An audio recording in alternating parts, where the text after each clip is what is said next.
السلام علیکم ورحمۃ اللہ وبرکاتہ۔ بسم اللہ الرحمن الرحیم۔ میں ایک نہایت بگڑی ہوئی لڑکی تھی۔ میرے ماں باپ نے میرا خرچہ بند کیا تو میں نے نوکرانی کا حلیہ بنا کر سڑکوں پہ بھیک مانگنی شروع کر دی۔ لیکن اس طرح میں زیادہ پیسے کمانے لگی اور ایک دن میرے پاس ایک بڑی کالی گاڑی آ کے رکی، اور جب میں بھیک لینے کے لیے آگے بڑھی تو انہوں نے مجھ سے ایسی بات کہی کہ میں شرم سے پانی پانی ہو گئی۔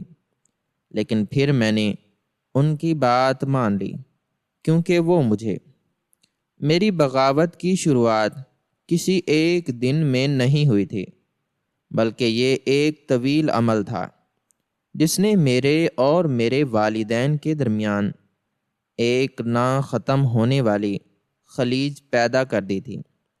میں بچپن سے ہی ہر چیز اپنی مرضی کے مطابق چاہتی تھی، اور میرے والدین نے میری ہر ضد کو محبت سمجھ کر پورا کیا۔ لیکن جیسے جیسے میں بڑی ہوتی گئی، میری فرمائشیں اور میری ہوس دونوں میں اضافہ ہوتا گیا۔ مجھے برانڈڈ کپڑوں، مہنگی گاڑیوں اور رات گئے تک دوستوں کے ساتھ پارٹیاں کرنے کی لت پڑ چکی تھی۔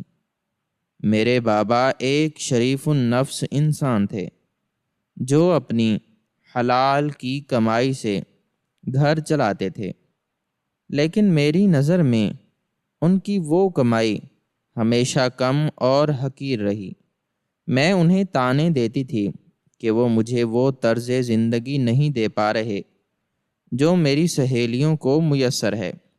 میری ماں رو رو کر مجھے سمجھاتی تھیں کہ بیٹا چادر دیکھ کر پاؤں پھیلاتے ہیں، لیکن مجھ پر ان کی آنسوؤں کا کوئی اثر نہیں ہوتا تھا۔ میں ایک انتہائی سرد مہر اور ضدی لڑکی بن چکی تھی، جس کے دل میں احساس نام کی کوئی چیز باقی نہیں رہی تھی۔ ایک رات جب میں ایک انتہائی مہنگی پارٹی سے واپس آئی اور بابا نے مجھ سے پیسوں کا حساب مانگا، تو میں نے ان کی بات کا جواب دینے کے بجائے ڈرائنگ روم کا شیشے کا قیمتی ٹیبل لات مار کر توڑ دیا۔ میں نے انتہائی تلخ اور سخت لہجے میں ان سے کہا کہ اگر وہ میری ضرورتیں پوری نہیں کر سکتے تو انہیں مجھے پیدا بھی نہیں کرنا چاہیے تھا۔ میری اس بات پر بابا کا چہرہ غصے اور دکھ سے سرخ ہو گیا۔ انہوں نے پہلی بار مجھ پر ہاتھ اٹھانے کی کوشش کی، لیکن میں نے ان کا ہاتھ ہوا میں ہی پکڑ لیا اور ان کی آنکھوں میں آنکھیں ڈال کر کہا کہ مجھ پر رعب جمانے کی ضرورت نہیں ہے۔ اس دن میرے والدین نے ایک ایسا فیصلہ کیا جس کی مجھے بالکل توقع نہیں تھی۔ انہوں نے میرے تمام بینک اکاؤنٹس منجمد کر دیے، میرے کریڈٹ کارڈز بلاک کر دیے اور مجھ سے گاڑی کی چابیاں چھین لیں۔ بابا نے دو ٹوک الفاظ میں مجھ سے کہہ دیا کہ آج کے بعد اس گھر سے مجھے ایک پھوٹی کوڑی بھی نہیں ملے گی، اور اگر مجھے اسی گھر میں رہنا ہے تو ان کے اصولوں کے مطابق رہنا ہوگا، ورنہ میں جہاں چاہوں جا سکتی ہوں۔ ان کا خیال تھا کہ پیسے بند ہونے کے بعد میں روتی ہوئی ان کے قدموں میں گر جاؤں گی اور میں معافی مانگ لوں گی، لیکن وہ میری انا اور میری ہٹ درمی کو سمجھ رہے تھے۔ میں نے کوئی ہنگامہ نہیں کیا، میں نے کوئی آنسو نہیں بہایا، میں صرف ایک سرد مسکراہٹ کے ساتھ مڑی اور اپنے کمرے میں چلی گئی۔ میں نے تہیہ کر لیا تھا کہ میں ان کے سامنے جھکنے کے بجائے انہیں دکھاؤں گی کہ میں ان کے پیسوں کے بغیر بھی زندہ رہ سکتی ہوں، اور وہ بھی اپنی شرائط پر۔ اگلے دن میں نے اپنی الماری سے سب سے پرانے اور خراب کپڑے نکالے۔ میں شہر کے ایک انتہائی پسماندہ علاقے میں گئی اور وہاں سے ایک کباڑیے سے چند انتہائی میلے اور پھٹے ہوئے کپڑے خریدے جن میں سے پسینے اور مٹی کی بدبو آ رہی تھی۔ میں نے اپنے چہرے پر مٹی ملی، اپنے بالوں کو الجھایا اور ایک مکمل نوکرانی اور بھکارن کا حلیہ بنا لیا۔ میرے اندر ذرا بھی شرم یا جھجک نہیں تھی اور میں اپنے والدین کی عزت اور ان کے نام کو سڑکوں پر رولنے کے لیے نکل پڑی۔ میں نے شہر کے ایک مصروف ترین سگنل کا انتخاب کیا اور وہاں زمین پر بیٹھ گئی۔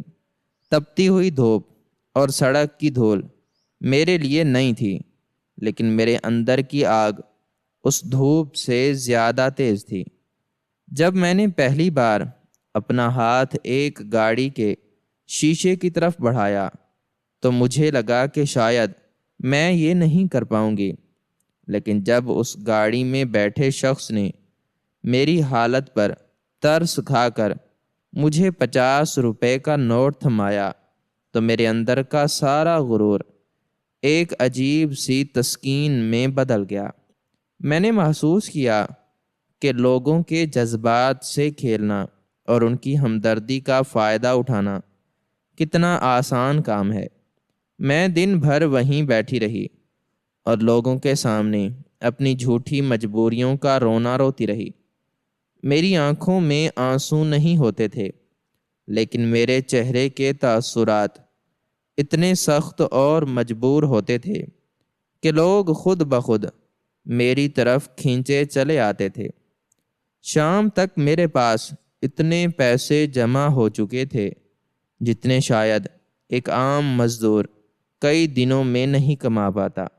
میں نے ان پیسوں کو اپنی مٹھی میں بھینچا اور ایک فاتحانہ مسکراہٹ میرے ہونٹوں پر پھیل گئی۔ مجھے لگا میں نے اپنے والدین کو مات دے دی ہے۔ میں روزانہ اس سگنل پر جانے لگی۔ میرا یہ معمول بن گیا تھا۔ میں نے بھیک مانگنے کے اس فن میں مہارت حاصل کر لی تھی۔ مجھے معلوم ہو گیا تھا کہ کس گاڑی والے کو دیکھ کر کیسا چہرہ بنانا ہے، کس کے سامنے بھوک کا واسطہ دینا ہے اور کس کے سامنے بیماری کا۔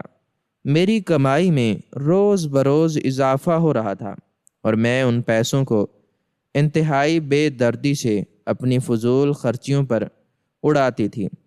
میں رات کو گھر واپس جاتی تو میرے والدین مجھے دیکھ کر کڑھتے رہتے تھے، لیکن میں ان کی طرف دیکھے بغیر اپنے کمرے میں بند ہو جاتی۔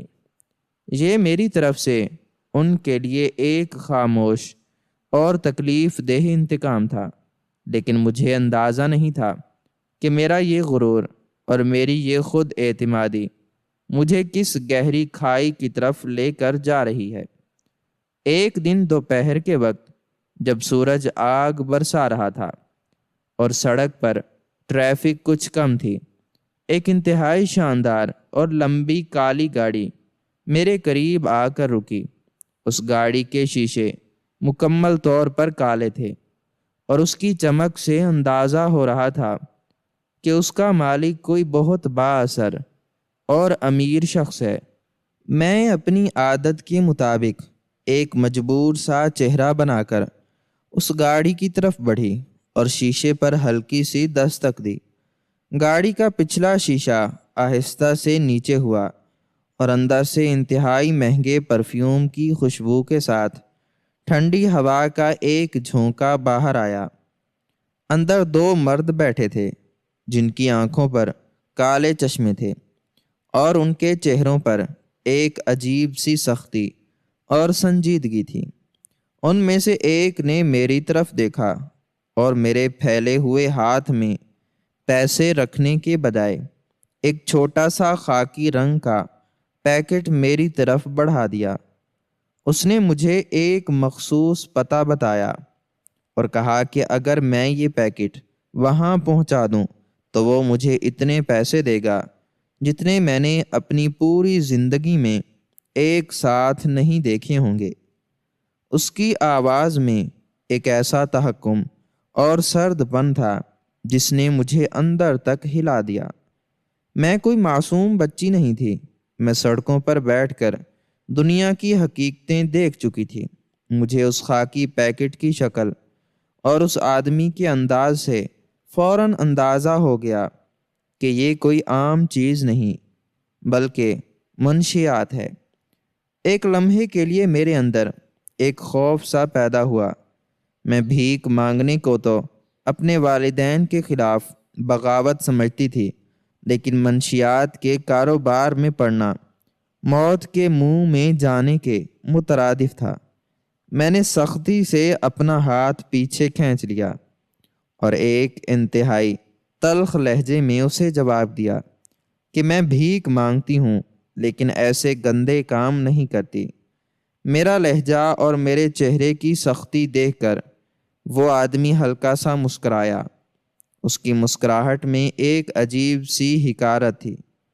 اس نے مجھ سے بحث نہیں کی، بس اتنا کہا کہ وہ کل پھر اسی وقت یہاں آئے گا اور اگر میرا ارادہ بدل جائے تو میں اسے بتا دوں۔ گاڑی کا شیشہ اوپر ہو گیا اور وہ کالی گاڑی وہاں سے خاموشی سے نکل گئی، لیکن وہ اپنے پیچھے میرے ذہن میں ایک طوفان چھوڑ گئی۔ میں واپس فٹ پاتھ پر آ کر بیٹھ گئی، لیکن اب میرا دھیان بھیک مانگنے میں نہیں تھا۔ میرے سامنے پڑے ہوئے چند سکے اور 10-20 کے نوٹ مجھے اچانک بہت حقیر اور معمولی لگنے لگے۔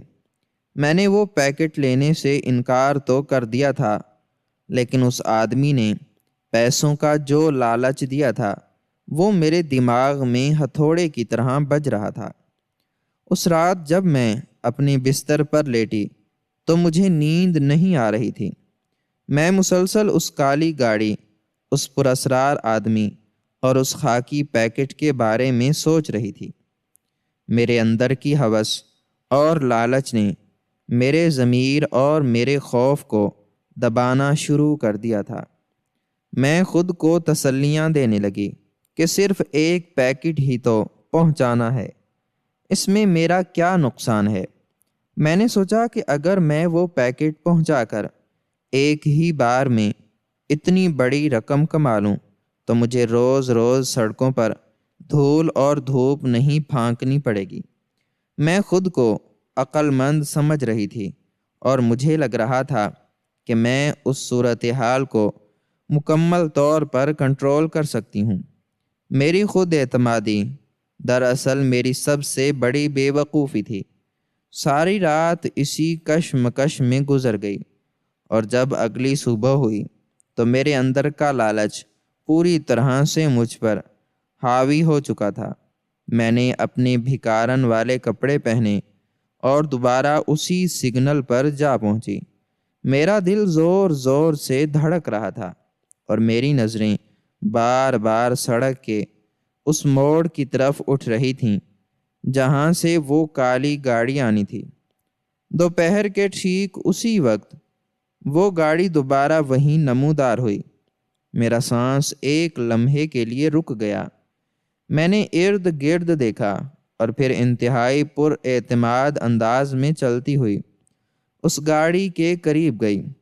شیشہ نیچے ہوا اور وہی آدمی اندر بیٹھا تھا۔ میں نے کوئی بات نہیں کی، بس اس کی آنکھوں میں دیکھتے ہوئے اپنا ہاتھ آگے بڑھا دیا۔ اس نے ایک طنزیہ مسکراہٹ کے ساتھ وہ خاکی پیکٹ اور ایک کاغذ کا ٹکڑا جس پر پتہ لکھا تھا میرے ہاتھ میں رکھ دیا۔ اس نے مجھ سے کہا کہ کام مکمل ہونے کے بعد مجھے میری رقم اسی جگہ پر مل جائے گی۔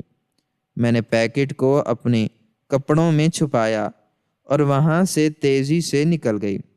وہ پتہ شہر کے ایک انتہائی گنجان اور پرانے علاقے کا تھا جہاں کی گلیاں تنگ اور تاریک تھیں۔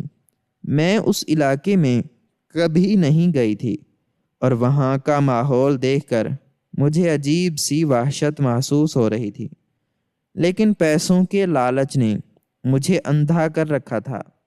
میں دیے گئے پتے پر پہنچی جہاں ایک خستہ حال عمارت کے باہر ایک شخص میرا انتظار کر رہا تھا۔ اس کی حالت دیکھ کر ہی لگ رہا تھا کہ وہ ایک پرانا نشائی ہے۔ میں نے احتیاط سے ارد گرد دیکھا اور وہ پیکٹ اس کے حوالے کر دیا۔ اس نے پیکٹ لیتے ہی جلدی سے اپنی جیب میں ڈالا اور وہاں سے وہ غائب ہو گیا۔ میرا پہلا کام مکمل ہو چکا تھا اور اب مجھے صرف اپنے انعام کا انتظار تھا۔ میں واپس اسی سگنل پر پہنچی تو وہ کالی گاڑی میرا انتظار کر رہی تھی۔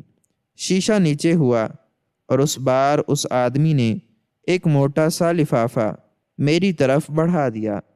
میں نے وہ لفافہ پکڑا تو اس کے وزن سے ہی مجھے اندازہ ہو گیا کہ اس میں کتنی بڑی رقم ہے۔ میں نے لفافہ کھول کر دیکھا تو اس میں کڑکتے ہوئے ہزاروں کے نوٹ تھے۔ میرے چہرے پر ایک وحشیانہ خوشی پھیل گئی۔ مجھے لگا میں نے دنیا فتح کر لی ہے۔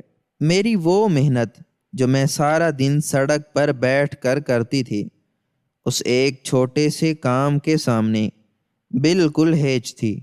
مجھے لگا میں بہت ہوشیار ہوں اور میں نے زندگی میں آگے بڑھنے کا شارٹ کٹ ڈھونڈ لیا ہے۔ میں نے اس دن کے بعد بھیک مانگنا چھوڑ دیا اور کالی گاڑی والوں کے لیے باقاعدگی سے کام کرنے لگی۔ ہر روز وہ مجھے ایک نیا پیکٹ اور ایک نیا پتہ دیتے اور میں انتہائی صفائی سے وہ پیکٹ پہنچا کر اپنی رقم وصول کر لیتی۔ میرا ڈر اور خوف بالکل ختم ہو چکا تھا اور اس کی جگہ ایک عجیب سے تکبر نے لے لی تھی۔ میرے پاس اب اتنے پیسے آنے لگے تھے کہ میں نے اپنے گھر والوں سے مکمل طور پر تعلق توڑ لیا تھا۔ میں اب راتوں کو دیر سے گھر آتی اور دن بھر اپنے اسی کالے دھندے میں مصروف رہتی۔ مجھے لگ رہا تھا کہ میں ان کالی گاڑی والوں کے گینگ کا ایک اہم حصہ بن چکی ہوں اور وہ مجھ پر اندھا اعتماد کرنے لگے ہیں، لیکن مجھے اس بات کا بالکل بھی ادراک نہیں تھا کہ میں ایک ایسی دلدل میں پھنس چکی ہوں جس کی گہرائی کا مجھے کوئی اندازہ نہیں تھا۔ میرے اندر کا انسان مکمل طور پر مر چکا تھا اور اس کی جگہ ایک بے حس اور لالچی مشین نے لے لی تھی۔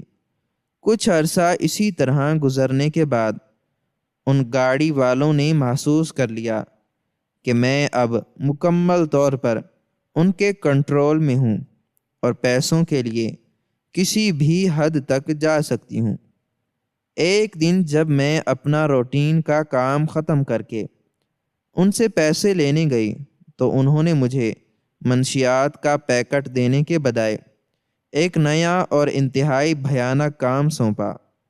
گاڑی میں بیٹھے اس با اثر شخص نے مجھے کچھ انتہائی قیمتی اور خوبصورت کپڑے دیے اور کہا کہ اب میرا کام سڑکوں پر پیکٹ بانٹنا نہیں، بلکہ انہیں میرے جیسے ہوشیار دماغ کی ضرورت ایک اور کام کے لیے ہے۔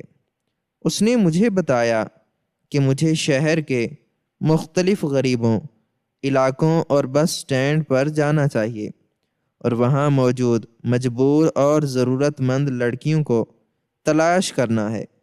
مجھے ان لڑکیوں کو نوکری اور اچھے مستقبل کا جھانسا دے کر ان کے پاس لانا ہے۔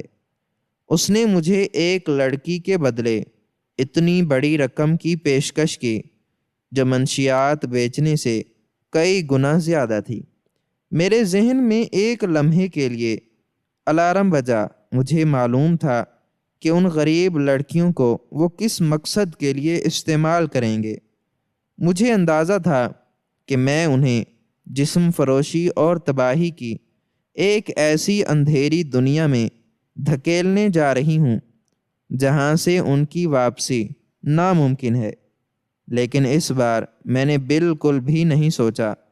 میری آنکھوں پر پیسوں کی جو پٹی بندھی تھی اس نے میرے اندر کی رہی سہی انسانیت کو بھی دفن کر دیا تھا۔ میں نے وہ کپڑے پکڑے اور انتہائی سرد مہری سے سر ہلا کر ان کی بات مان لی۔ میں نے اپنے آپ کو اس نئے روپ میں ڈھالا میں نے ان خوبصورت کپڑوں کو پہنا، مہنگا میک اپ کیا اور ایک انتہائی پڑھی لکھی اور ہمدرد خاتون کا روپ دھار لیا۔ میں نے بس سٹینڈز اور ریلوے اسٹیشنز کے چکر لگانا شروع کر دیے۔ میری نظریں چیل کی طرح ان لڑکیوں کو تلاش کرتی تھیں جو اپنے چہروں پر مجبوری اور بے بسی لیے گھوم رہی ہوتی تھیں۔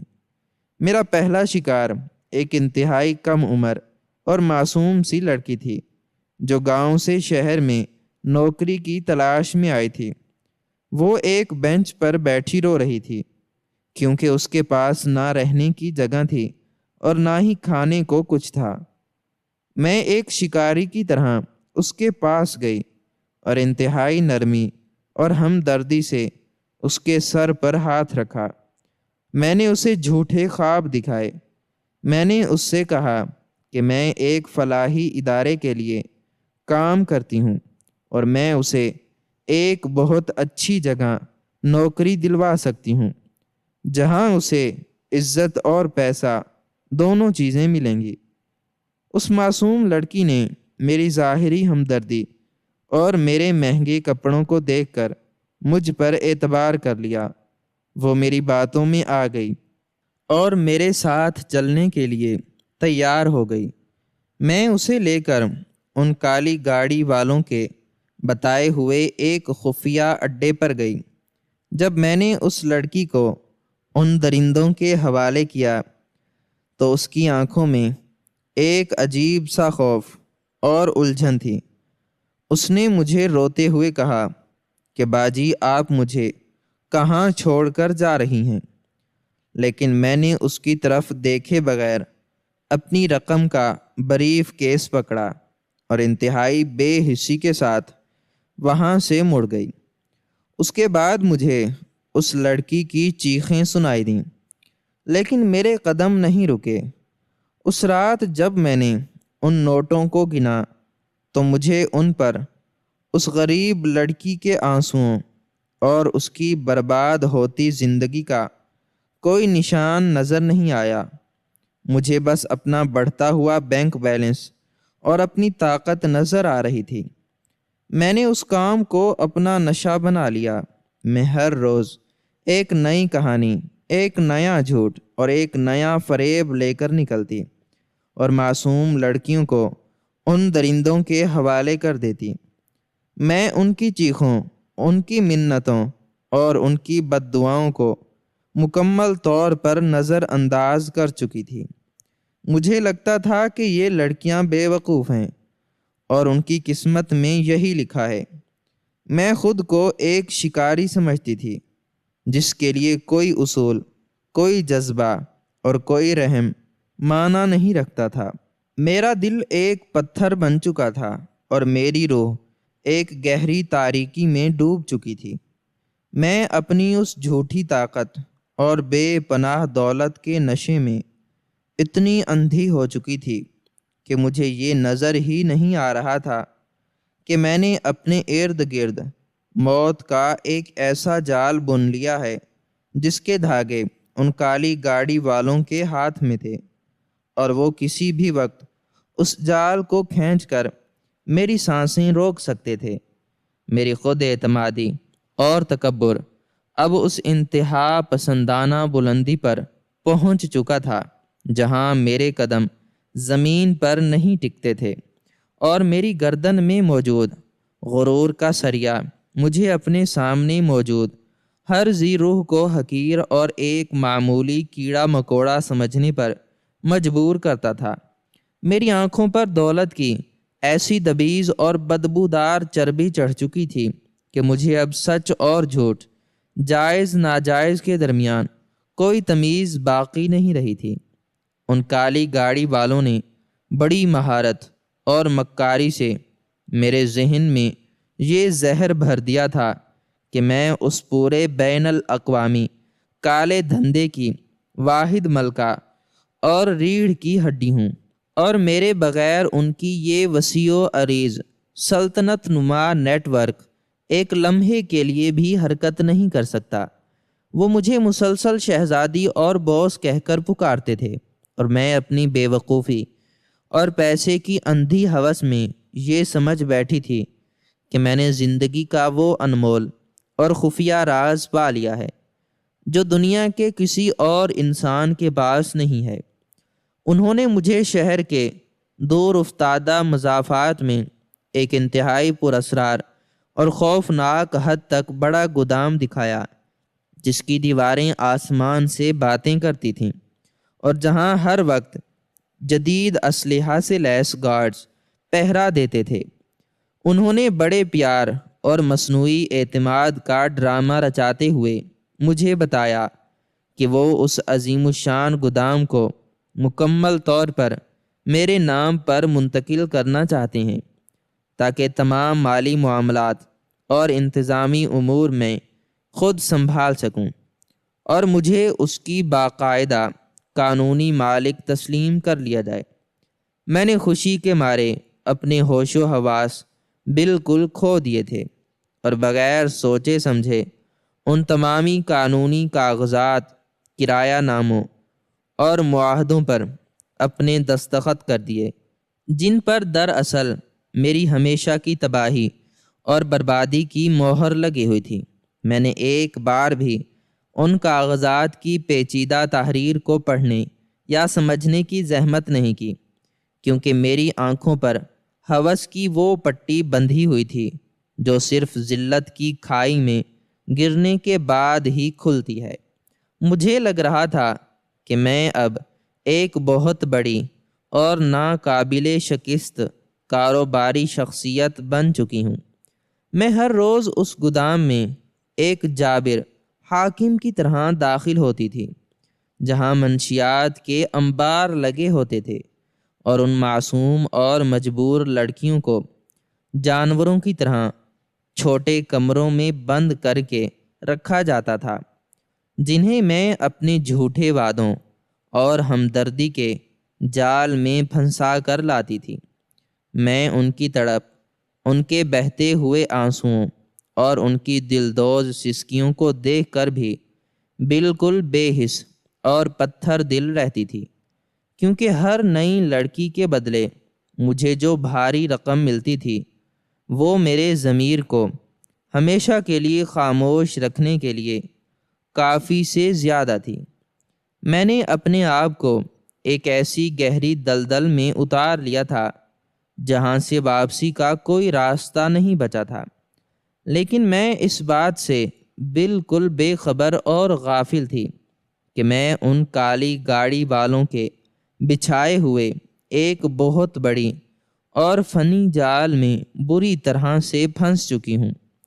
وہ مجھے صرف ایک مہرے کی طرح استعمال کر رہے تھے، اور میں خود کو اس بساط کا سب سے بڑا کھلاڑی سمجھنے کی فاحش غلطی کر رہی تھی۔ میرے عروج کے دن اتنے تابناک تھے کہ مجھے اپنے والدین کی وہ نصیحتیں اور ان کا وہ خلوص ایک پرانا قصہ معلوم ہوتا تھا۔ میں مہنگی گاڑیوں میں گھومتی، بہترین برانڈز پہنتی اور 5 اسٹار ہوٹلوں میں قیام کرتی تھی۔ میرے پاس اب وہ سب کچھ تھا جس کا میں نے خواب دیکھا تھا، لیکن اس سب کے پیچھے جو گندگی تھی وہ مجھے نظر نہیں آ رہی تھی۔ میں نے اپنے والدین کے گھر کو ایک حقیر جگہ سمجھ کر چھوڑ دیا تھا اور اپنی الگ دنیا بسا لی تھی، جہاں صرف گناہ اور دولت کا راج تھا۔ ان کالی گاڑی والوں نے مجھے یہ باور کروایا تھا کہ قانون ان کی جیب میں ہے اور مجھے ڈرنے کی کوئی ضرورت نہیں ہے۔ میں نے ان کی باتوں پر اعتبار کیا اور اپنے جرم کی رفتار کو مزید تیز کر دیا۔ اب میں صرف لڑکیاں سپلائی نہیں کرتی تھی، بلکہ منشیات کی بڑی ڈیلز کی نگرانی بھی میرے ذمے تھی۔ میں نے اپنے ہاتھ خون اور گندگی سے رنگ لیے تھے، اور مجھے اس پر کوئی پچھتاوا نہیں تھا۔ پھر وہ خوفناک اور کالی رات آئی جس نے میری زندگی کے تمام چراغ اور میری تمام جھوٹی شان و شوکت ہمیشہ کے لیے گل کر دی۔ اس رات موسم بہت ہی زیادہ ڈراؤنا اور غیر یقینی تھا۔ آسمان پر کالی گھٹائیں چھائی ہوئی تھیں اور بجلی اس طرح زور زور سے کڑک اور چمک رہی تھی جیسے خدا کا قہر براہ راست مجھ پر برسنے والا ہو۔ ہم گودام کے اندر ایک بہت بڑی اور کروڑوں روپے کی ڈیل کی تیاری کر رہے تھے، جس میں بھاری مقدار میں نشہ آور مواد اور نقدی کی لین دین ہونی تھی۔ میں حال کے درمیان میں کھڑی اپنی کامیابی پر فخر کر رہی تھی اور اپنی طاقت کے نشے میں دھت تھی کہ اچانک باہر سے درجنوں گاڑیوں کے اچانک بریک لگنے اور بھاری بوٹوں کے بھاگنے کی گونجدار آوازیں سنائی دینے لگیں۔ اس سے پہلے کہ کوئی کچھ سمجھ پاتا یا فرار ہونے کا سوچتا، لاؤڈ سپیکر پر پولیس کی گرجدار آواز گونجی کہ پورا گودام چاروں طرف سے گھیرے میں ہے اور کسی کو بھی بھاگنے کی ذرا برابر بھی اجازت نہیں ہے۔ میرا دل دھک سے رہ گیا اور میں نے شدید خوف کے عالم میں مدد کے لیے ان کالی گاڑی والوں کی طرف دیکھا، لیکن وہاں کا منظر دیکھ کر میرے پیروں تلے سے زمین نکل گئی اور میری روح تک کانپ گئی۔ وہ دونوں شخص جنہیں میں اپنا سب سے بڑا ہمدرد اور شریک کار سمجھتی تھی، وہ وہاں موجود ہی نہیں تھے۔ وہ ایک مخصوص اور خفیہ راستے سے پہلے ہی فرار ہو چکے تھے اور مجھے اس دہکتی ہوئی آگ اور موت کے منہ میں بالکل اکیلا اور بے یار و مددگار چھوڑ گئے تھے۔ پولیس کے مسلح دستے مرکزی دروازے توڑ کر تند و تیز آندھی کی طرح اندر داخل ہوئے اور حال میں موجود ہر چھوٹے بڑے کارندے کو دبوچ لیا۔ مجھے ایک غصے سے بھرے ہوئے پولیس والے نے بالوں سے پکڑ کر بے دردی سے کھردرے فرش پر گرایا اور میرے دونوں ہاتھوں میں وہ وزنی اور ٹھنڈی ہتھ کڑیاں پہنا دیں جو میری بقیہ زندگی کا ابدی زیور بننے والی تھیں۔ مجھے اسی بے بسی کی حالت میں گھسیٹ کر باہر لایا گیا جہاں موسلا دھار بارش ہو رہی تھی۔ وہ بارش میرے گناہوں کے داغوں کو نہیں دھو رہی تھی، بلکہ میری رہتی دنیا تک ہونے والی ذلت پر گواہی دے رہی تھی۔ مجھے اس پولیس وین میں دھکا دے کر ڈالا گیا جہاں وہ تمام لڑکیاں بھی موجود تھیں جنہیں میں نے چند روپوں کے بدلے بیچا تھا۔ ان کی آنکھوں میں میرے لیے جو شدید نفرت اور انتقام کی آگ تھی، وہ کسی زہریلے خنجر کی طرح میرے دل میں اتر رہی تھی۔ پولیس نے مجھ پر وہ تمام ثبوت پیش کیے جو ان کالی گاڑی والوں نے بڑی مہارت اور چالاکی سے عرصے سے میرے خلاف تیار کیے تھے۔ گودام کے تمام قانونی کاغذات میرے نام پر تھے، بینک اکاؤنٹس میرے نام پر تھے اور وہ تمام مجرمانہ دستاویزات جن پر میرے اپنے دستخط تھے، وہ سب اس بات کی پکی گواہی دے رہے تھے کہ میں ہی اس پورے بین الاقوامی گروہ کی واحد سرغنہ اور ماسٹر مائنڈ ہوں۔ میں نے لاکھ چیخ کر کہا کہ میں معصوم ہوں اور مجھے دھوکے سے پھنسایا گیا ہے، لیکن قانون کی اندھی آنکھوں کے پاس میرے خلاف ٹھوس اور ناقابل تردید دستاویزی ثبوت موجود تھے۔ مقدمہ چلا اور شہر کا ہر اخبار اور ٹی وی چینل میری اس گھناؤنی اور عبرتناک کہانی سے بھرا ہوا تھا۔ عدالت میں جب مجھے پیش کیا گیا تو وہاں تماشائیوں کا ایک سمندر تھا جو مجھ پر تھوک رہا تھا اور مجھے گالیاں دے رہا تھا۔ جج نے تمام ثبوتوں اور ان مظلوم لڑکیوں کے دل دہلا دینے والے بیانات کی روشنی میں مجھے عمر قید کی سزا سنائی اور مجھے شہر کی سب سے پرانی، بدنام اور خوفناک جیل کی ایک تاریک اور بدبودار کال کوٹری میں منتقل کر دیا گیا۔ یہ کال کوٹری اتنی چھوٹی اور تنگ تھی کہ میں وہاں ٹھیک سے سیدھی کھڑی بھی نہیں ہو سکتی تھی۔ وہاں کی دیواریں سیلن اور کائی سے بھری ہوئی تھیں اور ہر طرف سے چوہوں اور زہریلے کیڑے مکوڑوں کی آوازیں آتی تھیں۔ وہاں نہ تو سورج کی کوئی روشنی تھی اور نہ ہی کوئی ہمدرد انسان جو میری بات سن سکے۔ میں برسوں اسی اندھیرے اور تنہائی میں سڑتی رہی۔ میرا وہ مصنوعی حسن، وہ قیمتی لباس اور وہ جھوٹا غرور سب مٹی میں مل کر راکھ ہو چکا تھا۔ میرے بال سفید ہو گئے اور میری آنکھوں کی روشنی رو رو کر تقریباً ختم ہو گئی۔ میں دن رات صرف اپنے بھیانک پچھتاؤں کی آگ میں جلتی رہتی تھی اور اپنی موت کی دعا مانگتی رہتی تھی، لیکن موت بھی شاید مجھ سے روٹھ چکی تھی اور مجھے تڑپتا ہوا دیکھنا چاہتی تھی۔ کئی مہینوں کے انتظار کے بعد ایک دن جیل کی کرخت وارڈن نے مجھے بتایا کہ مجھ سے کوئی ملاقاتی ملنے آیا ہے۔ میرا دل زور سے دھڑکا اور مجھے لگا کہ شاید میرے والدین کو مجھ پر رحم آ گیا ہے اور وہ مجھے معاف کرنے آئے ہیں۔ میں کانپتے ہوئے قدموں سے ملاقاتی کمرے میں پہنچی تو شیشے کے اس پار اپنے بوڑھے اور خستہ حال ماں باپ کو دیکھ کر میری چیخیں نکل گئیں۔ وہ بہت ہی زیادہ ضعیف اور بیمار ہو چکے تھے۔ بابا کی کمر بالکل جھک گئی تھی اور ماں کی آنکھوں میں اب ممتا کے بجائے صرف پتھراؤ اور بیزاری تھی۔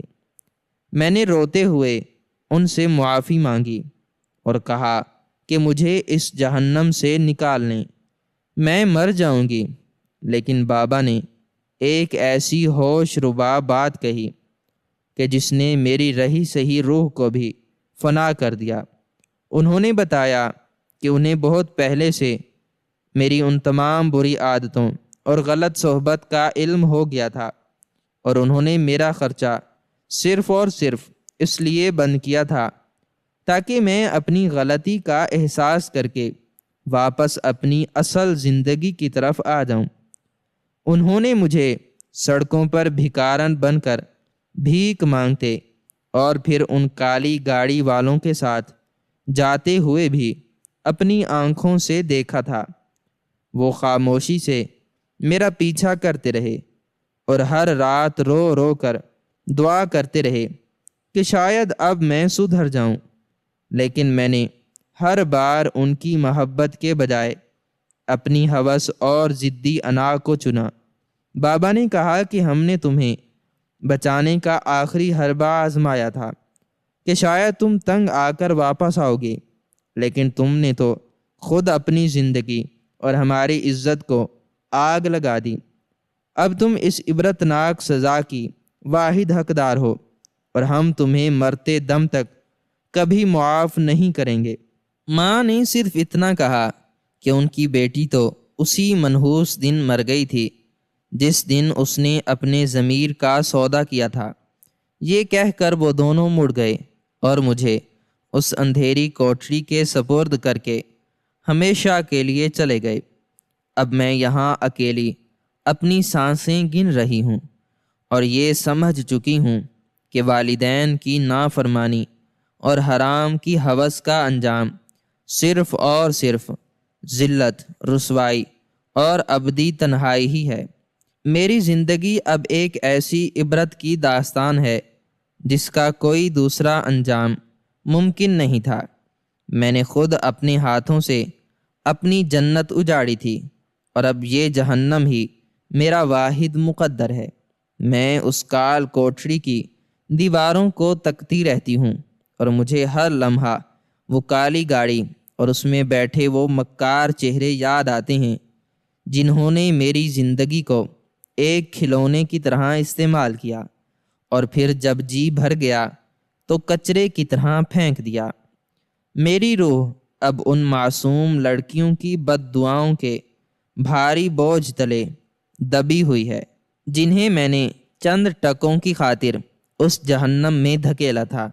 یہاں جیل کی تنہائی میں مجھے شدت سے احساس ہوتا ہے کہ اصل آزادی وہ نہیں تھی جو میں نے سڑکوں پر آ کر حاصل کی تھی، بلکہ اصل آزادی وہ سکون تھا جو مجھے میرے والدین کے سائے میں میسر تھا۔ لیکن انسان کی فطرت میں شاید یہ لکھا ہے کہ وہ نعمت کی قدر تب کرتا ہے جب وہ اس سے ہمیشہ کے لیے چھین لی جاتی ہے۔ میں اب ایک ایسی زندہ لاش ہوں جو صرف اس لیے سانس لے رہی ہے تاکہ دنیا میری عبرت سے سبق حاصل کر سکے۔ میرا قصہ اب ختم ہو چکا ہے، لیکن میرا درد اور میرا پچھتاوا کبھی ختم نہیں ہوگا۔ یہ کوٹھڑی اب میرا واحد سہارا ہے، اور یہ تنہائی میری آخری ساتھی ہے۔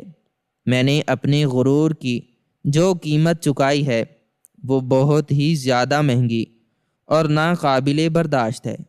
کاش میں نے اپنے باپ کی وہ نصیحت مان لی ہوتی، کاش میں نے اپنی ماں کے ان آنسوؤں کو دیکھ لیا ہوتا، تو آج میں اس ذلت کی حالت میں یہاں نہ ہوتی۔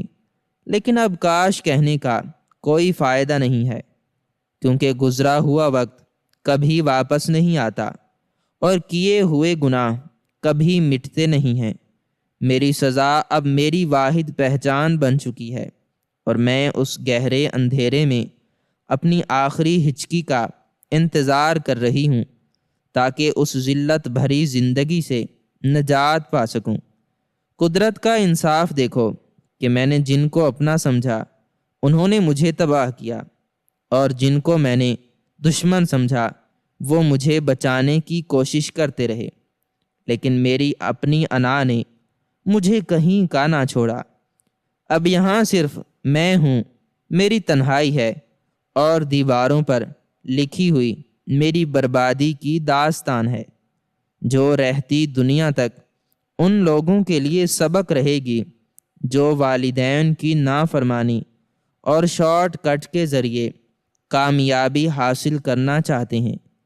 میری آنکھیں اب تھک چکی ہیں اور میرا وجود جواب دے رہا ہے، لیکن یہ پچھتاوا میرے ساتھ میری قبر تک جائے گا، جہاں اب کوئی معافی نہیں ملے گی، کیونکہ میں نے معافی کا وقت بہت پیچھے چھوڑ دیا تھا، اور اب صرف حساب باقی ہے، جو مجھے اس دنیا میں بھی دینا ہے اور اگلی دنیا میں بھی، جہاں ان لڑکیوں کے سوالوں کے جواب میرے پاس نہیں ہوں گے، جن کی زندگیاں میں نے اپنے ہاتھوں سے راکھ کر دیں۔ اب یہی میرا انجام ہے، اور یہی میرا آخری ٹھکانہ۔ میری روح ہر پل اس گناہ کی تپش محسوس کرتی ہے جو میں نے اپنی مرضی سے اپنائے تھے۔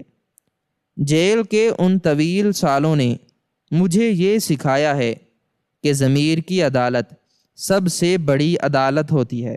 جہاں کوئی وکیل کام نہیں آتا، وہاں صرف آپ کے اعمال بولتے ہیں۔ میں نے اپنے والدین کی آنکھوں میں جو مایوسی دیکھی وہ میرے لیے عمر قید کی سزا سے بھی بڑی سزا تھی۔ انہوں نے مجھے بچانے کے لیے ہر ممکن کوشش کی، مگر میں نے ان کے ہر ہاتھ کو جھٹک دیا۔ اب یہاں اس تاریکی میں صرف پچھتاوا میرا مقدر ہے، اور یہی میری کہانی کا وہ سبق ہے جو ہر اس لڑکی کے لیے ہے جو اپنی راہ سے بھٹک کر ہوس کے پیچھے بھاگتی ہے۔ یاد رکھو کہ والدین کی دعا جنت کا راستہ ہے، اور ان کی نافرمانی جہنم کا گڑھا، جس میں اب میں ہمیشہ کے لیے گر چکی ہوں۔ یہ کوٹری اب میرا مدفن ہے، اور یہاں کی خاموشی میرے گناہوں کا نوحہ ہے۔ میں نے جو بویا تھا وہی کاٹ رہی ہوں، اور یہی کائنات کا اٹل قانون ہے جس سے کوئی انسان نہیں بچ سکتا۔ اب میری دعا ہے کہ کوئی اور میری طرح اس راستے پر نہ چلے اور اپنے والدین کی قدر کرے، اس سے پہلے کہ بہت دیر ہو جائے، اور وہ بھی میری طرح کسی اندھیری کوٹھری میں سسک سسک کر دم توڑ دے۔ اس کہانی کا سب سے بنیادی سبق یہ ہے کہ والدین کی سختی دشمنی نہیں بلکہ اولاد کو زمانے کی ٹھوکروں اور برے وقت سے بچانے کا ایک مضبوط حصار ہوتی ہے، کیونکہ جب انسان اپنے محسنوں کی نصیحت کو انا کا مسئلہ بنا لیتا ہے تو وہ خود کو ایک ایسی اندھی دلدل میں دھکیل دیتا ہے جہاں سے واپسی کا کوئی راستہ نہیں بچتا۔